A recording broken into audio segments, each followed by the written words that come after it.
Good afternoon, grade 12s, and welcome back to our telematics presentation.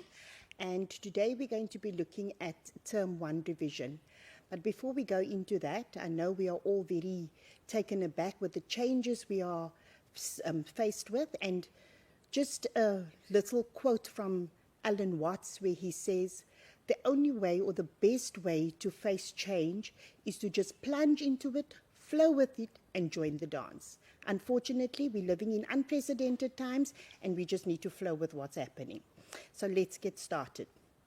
Right, at the end of Term 1 is when the lockdown had taken place, and by then you should have completed at least the first 5 chapters of the syllabus.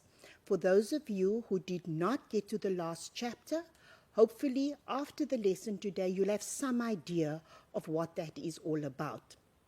I hope you have been working on your own at home and not just waiting for a command or an instruction from a teacher, because as matriculants you should have that self-sufficiency within you, because you're entering the real world next year where nobody's going to stand behind you and tell you what to do. You've got to take the initiative. You need to be proactive. Right. Just to explain to you very quickly what we are doing for today. We're starting up, divided it into the various chapters or sections, and the way in which each section is set up, we're starting with the section A type questions, and then we're moving on to the section B type questions. I have not included section C for this session, and the idea here is not to only depart content to you, but also at the same time give you the necessary exam techniques which you are going to be using. Right, let's get going. Topic 1 deals with the circular flow. And there we see 1.1, choose one of the following options, indicate the number and the letter only. So by now, you should already know how to answer this with the number and only the letter next to it, because you've been doing this since grade 10. So we see here, when you're doing multiple choice questions, you look at the statement that's been given and you look for any things that can give you any clues within the statement. So if you look at the first one here, it says an open economy is best described as a something sector economy. So the whole question is around the term open economy. So before looking at what the options are, you need to be asking yourself at this point, what is my understanding of an open economy? So when I hear the words open economy, I know that within an open economy, the role players involved are the consumers, the businesses, the government, as well as the foreign sector. It is that inclusion of the foreign sector which changes from a closed economy to an open economy. So if we look at that, we have 4 role players. So therefore, for 1.1.1, your answer would be D, which is 4. Okay? So just to recap that again, an open economy has the consumer, the business, the government, as well as the foreign sector. Therefore, that answer is 4. Moving on to 1.1.2. Labor can be bought and sold in which market? Once again, my question is around the topic of labor. What do I understand by the concept of labor? The very first thing you were taught, even as far back as grade 8 and 9, was that labor is one of the factors of production. If you remember your factors of production, there are 4 of them. And in order to remember those 4 factors of production, you need to remember the word cell, C-E-L-L. Most of us have cellular phones, so it's an easy word to remember, C-E-L-L, C for capital, E for entrepreneurship, L for land and the second L for labor. So here we're dealing with one of the factors of production. So therefore, the market that we're dealing with is obviously going to be the factor market. So if I see here from my options that are given to me, the answer for 1.1.2 would be B. So labor can be bought and sold in the factor market. Moving down to 1.1.3, investment is an example of a or and what in the circular flow model. Now, if you think about it, what leads to investment? Remember, within the circular flow, we have our injections and our leakages. And for every leakage, there is also an injection that goes with it. So let's just for a moment just stop here and look at that very closely. So leakages is anything that causes money to leave the flow. So if you think of things such as everybody has to pay, everybody who's working needs to pay taxes. So immediately that is money which is taken out of my earnings, which I do not have to spend. I can't put that back. So it's removed from the flow.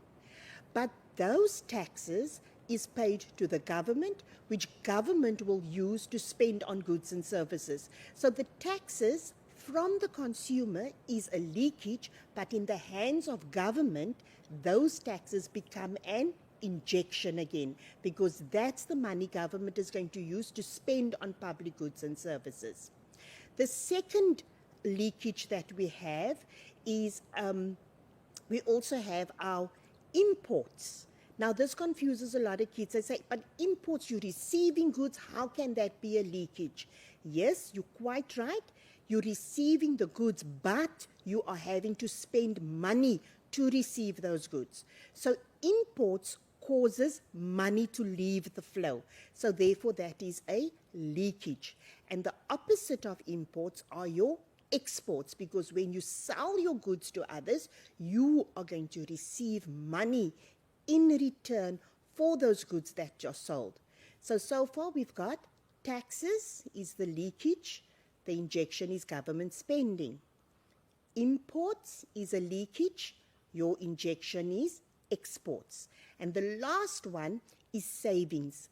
My money that I earn, I don't spend all of it, I save some of that money. So I'm taking it out of the flow. But that money is saved within a bank, and that then makes money available to the banks to give out to businesses as loans when businesses come because they want to buy a new machine or build a new building and they need the funds for it. They will approach the banks for a loan, and it is those savings of ours that's in the bank that then gets given to the businesses. So therefore, savings is the leakage, but investment in the hand of the business becomes an injection. So therefore, if we go back to the question, 1.1.3, investment is an example of an injection in the circular flow, which would be option B. Right, 1.1.4. Production by the citizens of a country, locally and abroad, is called the what product? Right. So here you see the two concepts we're dealing with is national and domestic, right? So we have your GDP, which is your gross domestic product. Now, what does it mean? Domestic, what's happening inside the borders of a country. So whether the production is being done by citizens or foreigners, as long as it's happening within the borders of a country, that will be added to your gross domestic product. Whereas everything that is produced by the citizens of the country, whether they are at home or whether they are abroad, it doesn't matter. Anything produced by the citizens of the country, that would form part of your gross national product. So do you see the difference between the two? GDP is what happens inside the country by both foreigners and locals, whereas your gross national product is what is happening only from the citizens or the residents of a country, whether they are doing it at home or abroad. Right, that brings us to the end of the Section A type questions. We're moving on to your 8 markers, which is your longer type questions. So if you look here, we're going to look at the multiplier. So yes, it is under the topic circular flow. It is linked to that section. So the multiplier causes a lot of concern amongst learners. They get very confused with this section. So let's just read the question first of all. The first part of the question says, calculate the change in aggregate income. Now already I see there's a calculation that needs to take place. So immediately you need to think of what are the calculations that I've been taught with regards to the multiplier. And there is one major one that you should remember the formula for, and that is how to calculate the value of your multiplier. And in order to calculate the value of your multiplier, that would be the formula K is equal to 1 over 1 minus MPC. That is one of the formulas you need to always remember, right? And then that value is then multiplied by what has been injected to get your change in your income. So we know that our injection is 20 billion because it says there, calculate the change in aggregate income if there is an injection of 20 billion into the economy with a marginal propensity to save of 0.3. But I just said to you now that the formula is 1 over 1 minus MPC. But we need to understand that MPC plus MPS equals 1. Because what are we saying? The 1 represents the total earnings of the consumer. So what they do is some of that earnings they are going to spend and some of it they are going to save. So therefore, if a consumer decides to save 40% of their earnings, that means they're going to spend 60%. So 1 minus 0.6 is going to give me 0.4. So if you're saying 1 over 1 minus MPC is exactly the same like saying 1 over MPS, because MPC plus MPS equals 1. Right? So if you think of your maths, knowledge needs to come in here. So if you're saying 1 minus MPC would then be equal to MPS. Therefore, our calculation here says the multiplier is equal to 1 over MPS because that's the information that we've been given. So we have 1 divided by 0.3, which gives us a total of 3.3. So therefore, the change in national income would be the value of the multiplier, which is the 3.3, times the amount that which was injected was the 20 billion. So 3.3 times 20 billion is equal to, most correct answer would be 66,66666 was what the calculator will give you. And once again, in maths you are taught, if the number after the comma is 5 or more, then that goes to the next value. So therefore, your final answer would be 67 Rand. According to the memo that was given here, they would have accepted any of these answers as being correct. Okay? Please just note, if the question says you round off to the nearest decimal, then 67 billion Rand would be the final answer. But that was that's only for 4 marks and the question is for 8 because it goes on further. So the calculation was for 4 marks, and then the next part of the question says, show how the multiplier effect could influence the government to create more jobs. Okay, so what is that saying here? Okay, so what we're saying here is that people are spending, and a 20 billion injection into the economy will eventually lead to a 67 billion rand change in national income. So what does this mean? Jobs will be created, right? Because as more money, as more income is being earned in the economy, people are willing to spend more. So the more people spend, there's a greater demand for goods and services, so businesses will have to supply more, and with the result, they then have to employ more people in order to increase that supply, right? Another part that can take place is that government can also decrease taxation, right? Now, please remember, you don't have to use the explanation as it's given here in the memo. You can use your own description, but talking about this particular concept. So if you think about governments decreasing taxation, what does that mean? As a consumer, you will have more disposable income, meaning you have more money to spend. And as we just said earlier on, the more money being spent in the economy, more goods and services have to be produced. So therefore, that leads to increased employment, right? And when we talk about decreasing taxation, pay as you earn or income tax is the one side, but company tax is another tax that would also then be decreased, therefore giving businesses more money at their disposal, which they can then use to grow their businesses in whatever way. And one of the examples given from the answer here is that businesses can then now focus on labor-intensive production methods because they have that extra money to spend on wages and salaries. Okay? Right. The next section, still dealing with the circular flow, are the national account aggregates. Now remember, I did this section with you in term 1.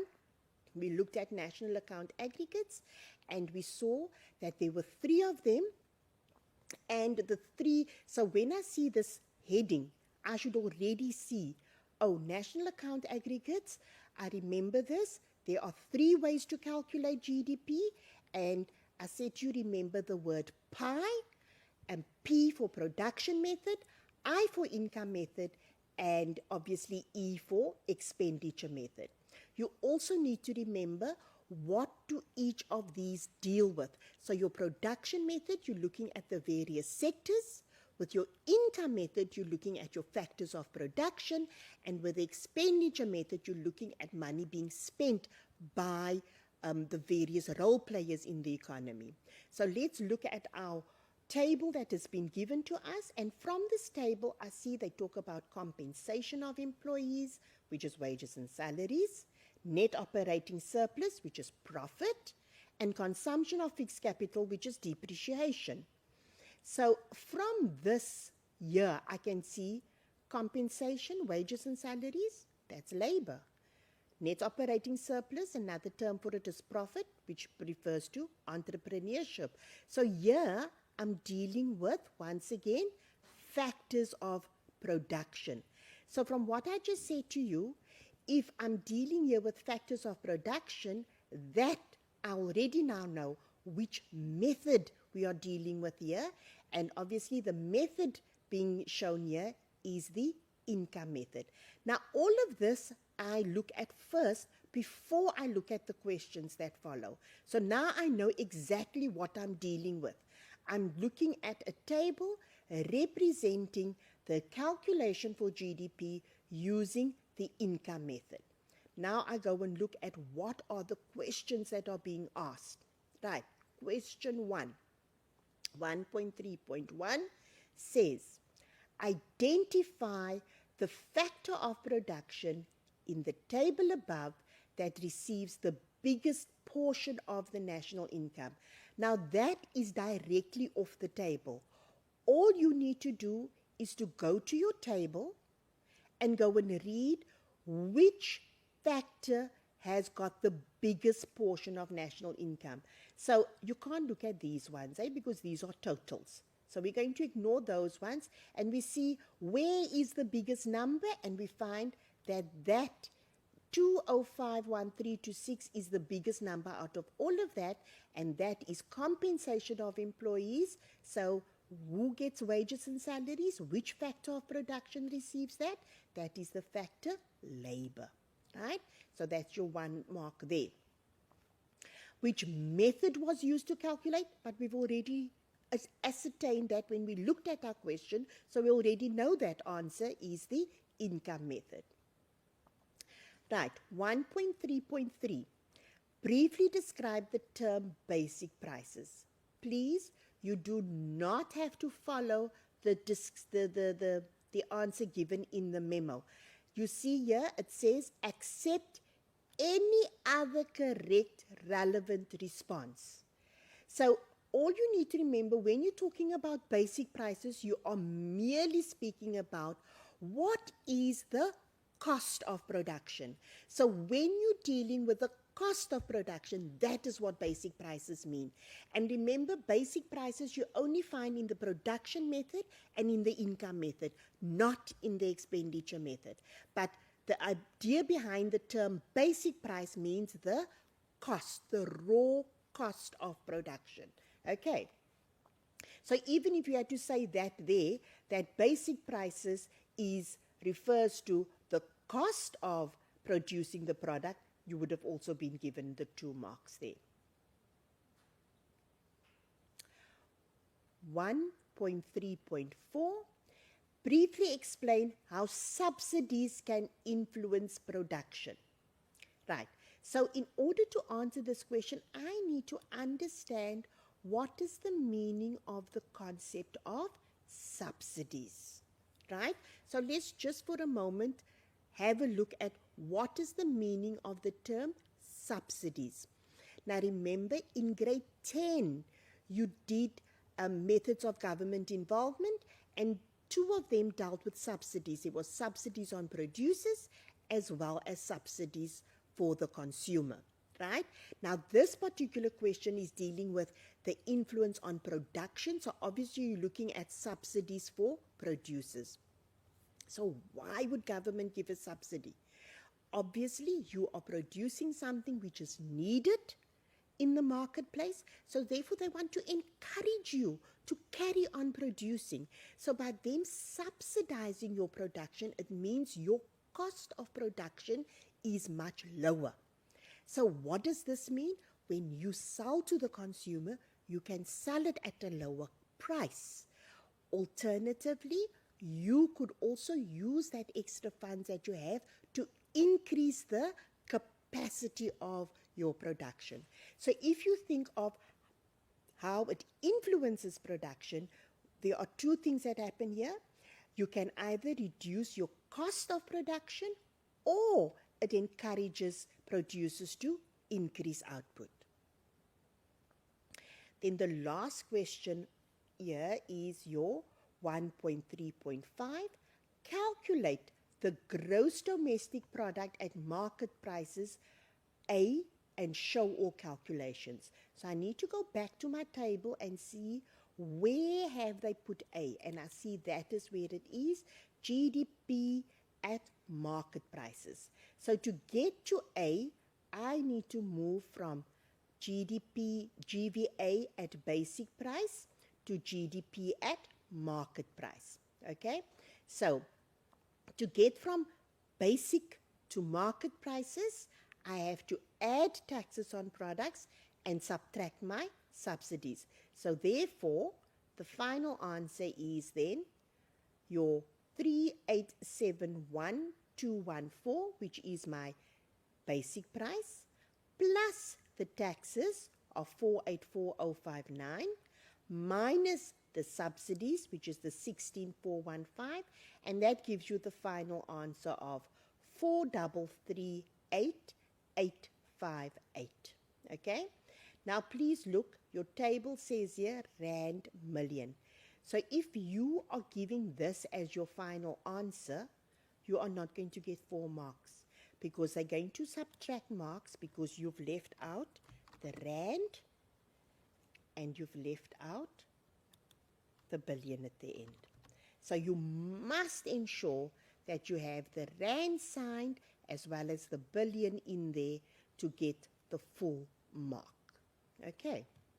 You don't have to insert it there, but in your final answer, you need to have that.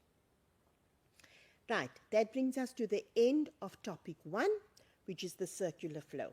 Now, please remember the essay or the section C type question attached to this is a discussion on the markets within the circular flow.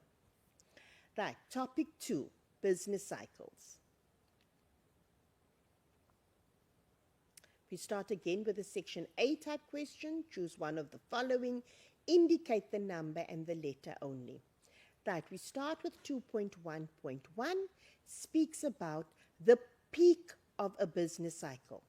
So now I need to understand, for me to answer this question, I need to understand what is meant by the term the peak of a business cycle, right? Because from grade 10, or in grade 10 is when we first introduce you to the concept of business cycles. And the first thing we teach you in grade 10 are the various phases of the business cycle. And these phases are the recovery phase, the prosperity phase, the recession phase, and the depression phase. Now, nowhere in there, in these phases, is the word peak mentioned at all, because peak is not a phase, right? The peak, the other thing we teach you is that your business cycle has 2 turning points. There's an uppermost point and a lower point. So, your upper turning point, that is called your peak. So, if you think again of the phases, you start with recovery, moving up to prosperity, then the uppermost phase, which the uppermost turning point is the peak. So that is what is meant by the term the peak of the business cycle, right? It is the uppermost turning point. But that's not what the question is asking. The question is asking you, what is it characterized by? So I need to now think, what is happening during this time? So as I just said, your uppermost point is when there is a prosperity phase. And we know that during this phase, everything's going well, businesses are doing well, people are doing well, businesses and consumers have lots of confidence in the economy. They're just looking to spend money and to buy. So therefore, if I look at the options that are given to me here, the best one out of all of these, the best answer here would be a high demand for credit. Because as I said, people have confidence in the economy. There's lots of money to be made. So there is no worry about how am I going to pay for this at the end of the day, right? So there'll be a high demand for credit, because all of these others do not happen within a prosperity phase, right? There isn't a stable inflation rate because of the high demand. It is causing demand pull inflation to set in. The unemployment rate is dropping and the output is at a high. Okay, so all of these other options given do not reflect a prosperity phase at all. So therefore, the best answer here would be a high demand for credit. Right, 2.2.1, name any 2 monetary policy instruments used by the South African Reserve Bank. Now, this is also something that causes a lot of confusion with learners. Learners become very confused when you speak about monetary and fiscal policy. They're always confusing the 2 concepts. So in order to remember, you must always remember your monetary policy is that policy which is monitored by the South African Reserve Bank. Whereas your fiscal policy, on the other hand, is monitored by your revenue services. So your fiscal policy is driven by the Minister of Finance, whereas the monetary policy is driven by your Governor of the Reserve Bank and his team. Okay, and in order to get the monetary policy operating in the way they want to, there are certain instruments which they use.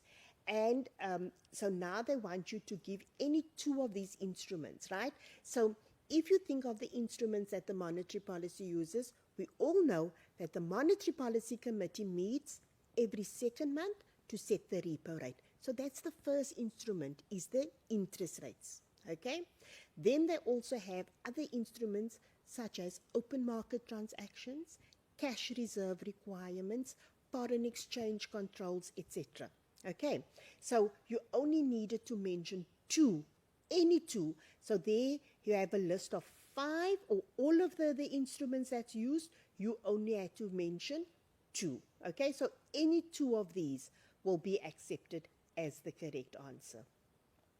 Right, students don't always understand the term open market transactions. This what you need to remember with open market transactions, you need to remember the term government bonds, right? That deals with open market transactions, right? Right, 2.2.2, what is the purpose of a trend line in a business cycle? So if you think of your business cycle graph, you have that wave-like pattern and then there's a line that goes through it. So that trend line can have an upward trajectory, it can move downward, or it can just be a straight line. But what does this line mean? That line tells you where the economy is going, what direction is it heading in. So therefore, the trend line indicates the general direction in which indexes move. So you don't have to even use this. You can even say to just indicate the general direction in which the economy is moving. Because once again, we've got that, accept any other correct relevant response, right? And then the types of business cycles, these you just need to learn off by heart, to know what these 4 types are. And these are the kinds of questions you'll be asked on this. So here you just have to name 2 of them. It's like just listing what they are. Okay. Right, so that brings us to the end of the topic on business cycles. Now please remember, your essay question here is the question on new economic paradigm. And obviously an 8 marker that could be asked is to discuss the Phillips curve, which deals with inflation and unemployment, or to talk about the ASAD model, right? Which we would look at, if there is time at the end of this, I will go through that section with you. Otherwise, we'll leave that for another time. Right, topic 3. Here we're dealing with the public sector, and I think this is where most of you would have gotten up to in term 1. Right, we start with the multiple choice type questions once again. And we see here, fiscal policy is, and now just remember, we just spoke about fiscal policy earlier on, and we said not to confuse it with the monetary policy. Fiscal policy is an action taken by government in respect of taxation and what to influence economic activity. Remember, I said to you, your fiscal policy deals with your Minister of Finance, and you remember the Minister of Finance tables his budget speech in February every year. And what is that budget speech all about? It tells us how much money government is expecting to receive, and how does government make their money? From taxation. And what is the other part of the budget?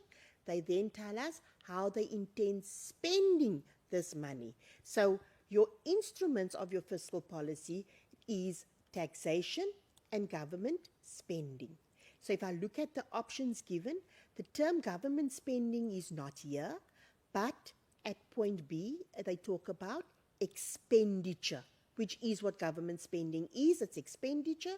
So therefore your answer to 3.1.1 would be B. So your statement would read, fiscal policy is an action taken by government in respect of taxation and expenditure to influence economic activity. 3.1.2 deals with, here we're still busy with the medium-term expenditure framework, also known as the MTEF. Right, your MTEF, that's the budget that gets tabled at the end of February, right? And this budget is done on a yearly basis, but it is not a 1 year government expenditure and revenue projection. So it is definitely not B, right? So it is not B. So therefore we know it's not that one. What actually happens is that when that budget is tabled, there are certain projects and assignments that government will say they want to invest in, but it is not always feasible to do it immediately. So it's an idea that they have that they want to put in place, but obviously they need to first make sure all the logistical issues are sorted out before they can go ahead with the project. So therefore your budget is tabled for the next 3 years. Okay, so every year there's a budget, but it isn't a budget for 1 year, it is a 3-year plan that they have to table. So therefore your answer here would be point A, which is your 3-year government expenditure and revenue projection. Because you just, on this, the MTF, you have to bear in mind that the MTF is tabled in February, but in October there's a monetary budget policy statement which gets tabled in October. Then they sort of rectify any of those things which, because by then they can see, okay, we thought we would get in so much money, but we didn't for whatever reason. And some projects that they were planning to implement is not going to pan out because maybe some investor pulled out or whatever. So now in October, they've got to re-look and make some adjustments. And therefore then, when they read out the new budget in February, they can take all of those things into account again. So therefore, it's a 3-year program, but there are adjustments made on the way. Right. We're moving on to the section B type questions here. 3.2, study the table below and answer the questions that follow. So the table deals with the budget speech of 2019, and they're talking about changes in indirect taxes, and there they've listed what the indirect taxes are and the increases in the tax rates. Right, so now I have an idea of what this, the questioning is going to be something to do with taxes, right, and taxation. So 3.2.1, which ministry or department is responsible for the presentation of the national budget speech to the parliament? And I just said to you earlier on, the Minister of Finance does that. So therefore, the answer there would be the Department of Finance. Name one form of direct tax. Now, please, you can't find the answer in the table here because the table lists your indirect taxes, and the question deals with direct taxes, right? Direct taxes are those taxes which affects people's income directly, such as your income tax, your company tax, and capital tax. Those things affect the income directly. So there's 1, 2, 3, 4 listed in the memo. You only need to give 1, okay? Briefly describe the term budget. We've touched on this briefly as well in my discussion earlier on, where I said to you the government draws up a budget which will show the income that government earns in the form of taxation and how they intend spending that money that they are earning in the form of government expenditure. And that would be enough to describe the term budget. You do not have to use the A budget is a document showing anticipated revenue and estimated expenditure for a specific period. Yes, it is for a specific period, but we just need to say you could also use, instead of the word anticipated, you could speak about expected revenue and estimated expenditure. You could also call that planned expenditure. Okay, because most students who do economics, English is not their first language, so they don't always have a command of the language to give you these fancy answers. Okay, and we acknowledge that. Right, 3.2.4. How will the increase in carbon tax on plastic bags benefit the economy?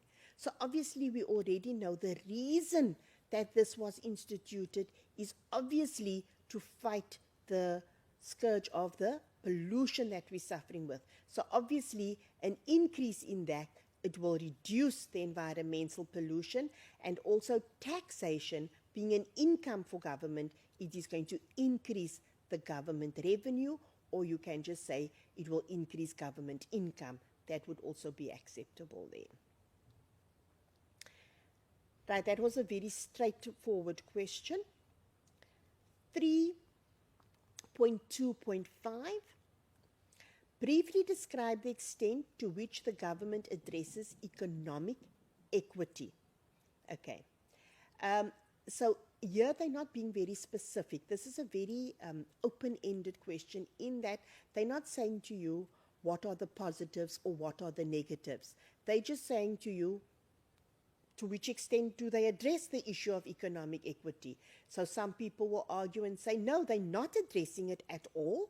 And others will say, yes, they have tried to address this issue.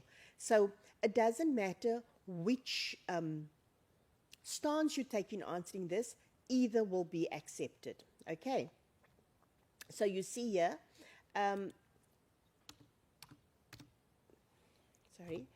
there they talk about how the budget has addressed the equity, and here they speak about how they fail to address economic equity. Okay, so bearing in mind, government had decided to increase VAT. And immediately when that happened, people said, but this is not fair, because the people who are going to suffer most are the people at the lower income, in the lower income earners, because we all pay the same amount of taxes, and already these people are having to pay the same amount of money that everybody else is paying for their goods and services, and by increasing the VAT, it means they're having to pay more for that, okay? As well as the carbon tax for that has to also be paid, right? So yes, the top part here deals with the benefits or the positives regarding the way in which they address economic equity, and the bottom here deals with how they have not addressed it. Okay, so the other thing, students, you have to bear in mind is not to get confused between the concepts of economic equity and income equity, right? I find that sometimes people do not know the difference between what is economic equality and what is income equality, okay? Economic means everybody having an opportunity to be part, to be able to buy goods and services, okay? So that is the main thing, right? And to access certain services, that everybody is free to access services such as schooling, healthcare, etc., right? So you need to formulate your answer around those kinds of issues when you are answering this. So if you look in the memo here, it says providing most required free social services, example, education, primary health care, free tertiary education, provision of housing and utilities to the poorest part of the community. Please, it has got nothing to do with minimum wages or any of, because minimum wage is more about an income issue, right? So please do not get confused with that there. Okay, question 3.3, we're moving on to another section of the public sector and taxation.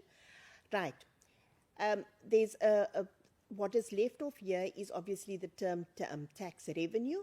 So I'm looking at the graph where I'm looking at the relationship between tax revenue and tax rate. So in economics, we deal with lots of graphs, so you should already know when we're dealing tax revenue and tax rate, which graph am I looking at here? And obviously, this graph that I'm looking at here is what is known as the Laffer curve, right? Remember, before I look at my questions, I first look at what does this information telling me? And I see here they've got tax rate percentages. So I've got 10%, 20%, 45%, 65%, and 100%. And when 10% tax is charged, the government is earning 100 billion rand. When they charge 20%, they're earning 150 billion rand. When they charge 45%, they're earning 200 billion rand. And what I note, after 45, it's going down now. So at 65%, they're only earning 175 billion. And if you eventually reach 100%, then they're earning nothing. Because what is this telling me? This is giving me the relationship between what the government earns and what taxes they are charging.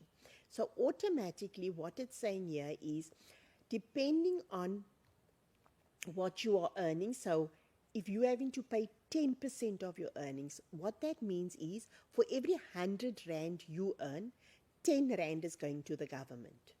Okay? And that is how it goes up and up. So therefore, at 100%, they're not making any money because nobody's going to work for free. Because what they're saying here is that whatever you earn, the government is going to take. And nobody's going to be willing to do that. So therefore, at 100%, your revenue is zero. You also note that the difference between 45% and 65, at 45%, the government is earning 200 billion, but at 65%, they're only earning 175 billion. Because what they're saying here is that 65 rand of every 100 rand you're earning is going to go to the government. And when that happens, some people are just going to say, I'm sorry, I'm not going to work anymore because I'm only getting 35 rand. Most of my earnings is going to the government. Whereas at 45, people are still happy because they are taking home 55 rand for every 100 rand. Okay.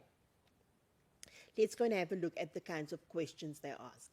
Identify the curve, which we've done right off the bat. We said the relationship between tax revenue and the tax rate is shown by the Laffer curve. At what rate will government revenue be maximized? In other words, where will they earn the most? So if we look here, the most that they can earn is 200 billion, and that is at a 45% rate, right? How much revenue will government receive if the tax rate is 100%? We already identified that they're not going to get anything because at 100, there is zero income for them. Right. What effect will a decrease in tax rate from 65 to 45% have on tax revenue? Right. So if you see there, if they decreased it from 65 to 45, so at 65, government is earning 175 billion, but at 45, they're earning 200 billion. So when there's a decrease, government is going to be earning more money, right? So you can then say they'll be earning 25 billion more, or however you want to answer that. But the main thing is that you have to mention that there's an increase in tax revenue for government. That's what we're looking for, okay? But you can't just say increase in tax revenue. Then you're only going to get 1 mark. You've got to explain that, okay? Right. What consequence could a 1% VAT increase have on the different role players in the South African economy? Now, please, they're speaking about the role players in the economy. Now, you've got to remember, if you're talking about role players, you're talking about government, you're talking about consumers, and you're talking about businesses. Okay? So, if you think from a government perspective, an increase in VAT, which is a tax, so that means government is going to earn more revenue. But for businesses and consumers, things are going to get more expensive for them. Okay, so with the result, obviously, people buy less and businesses are going to produce less. And then that is, in a nutshell, the kind of discussion you would have to give, right? You do not, once again, have to give a memo answer as set out here, because there they tell us again, accept any other correct relevant response, right? So what I need you to take away from this question is that when they speak about the role players, they're talking government, consumers, businesses, right? And it goes without saying, government is earning more income, but producers and consumers are having to spend more money, which is now going to cause them to reduce. Government is going to reduce their production levels, and consumers are going to reduce their spending. Right, 3.5. How does the government use fiscal policy to restrict the economy? Now, once again, we first need to look at, we're talking fiscal policy, and we said earlier on, when we're talking fiscal policy, you're talking government spending and you're talking taxation, right? And then you're talking about restricting the economy, so they are wanting to decrease the spending that's taking place in the economy, right? They want to restrict things that is happening. Okay, so in order to answer this question, once again, we said our two items of the fiscal policy is government spending and taxation. Now remember, your government acts as the parent does in a family, right? Always think of your economy as your family, where the government is the parent. So when government wants consumers to do something, they need to take the lead. The same thing if a parent says to you, don't do this, don't do that, they've got to teach by example. So when government wants to restrict the economy, that means they don't want to see so much spending happening, because obviously they're worried about inflation. So what they will do is government will then reduce their spending first. Okay, so by government reducing their spending, consumers and businesses say, oh wait, they're not spending so much, so maybe we should also restrict our spending. And obviously, when there is not that much being spent in an economy, so there's not a big demand for goods and services, so with the result, businesses have to pull back the production. And what happens? When they start pulling back the production, this could lead to unemployment, because now they need fewer staff members, etc. So yes, the demand will decrease, but it could also lead to an increase in unemployment on the other hand. Okay. The other part is that government could, we said the second instrument of the fiscal policy is your taxation. So what government could also do is they could just simply increase taxes. And by increasing taxes, and especially if you look at income tax and company tax, by increasing those, you are directly affecting the pocket of the business and the pocket of the consumer. So they don't have extra money to be spending. So therefore, that will also decrease expenditure, right? So either way, they can either decrease government expenditure or they can increase the taxes. But either of these is going to cause a decrease in demand. And we said when demand drops, the production levels drop, which leads to an increase in unemployment as well. Okay, please note here, they say you can use this kind of explanation, which is very textbook orientated and very difficult to remember. It's better if you understand the concept and try to explain it in your own words. Okay. Right. 3.5. How successful, there's a word missing here, has government been to reduce public sector failure? Just change. How successful has government been to reduce public sector failure? Please note, this is a 10 marker. 10 markers are your open-ended questions that you find within your essays in section C. Once again, look at how this question is structured. How successful has government been? And immediately people say, no, but they haven't been successful. And others will say, yes, but they have. It's okay, guys. It doesn't matter which way you look at it, whether you're going to look at it from a positive perspective or a negative perspective. It doesn't say give the positives to show the success of government in reducing public sector failure. It doesn't say give the negatives to show how government has not been able to reduce public sector failure. They just say how successful have they been. So in some cases they've been very successful, and in other cases they've not been successful. Okay, so it depends on what is your take. What have you been exposed to? What do you know? Are you more exposed to the negative aspects of public sector failure, or have you seen the positives that government has been trying to do in order to address public sector failure, right? So here you can see they've listed it. The government has reduced public sector failure by, and then they've listed what they've done, right? And then here they've also say government has not been successful in reducing public sector failure, and then they've also given the reasons, right? So once again, this is an open-ended question. It is not, oh, this has to be the answer and there's nothing else. How you discuss it and how you bring it across is entirely up to your own experiences and what you understand by the question about public sector failure. And one of the big things we understand in terms of public sector failure is obviously the whole story around corruption and nepotism.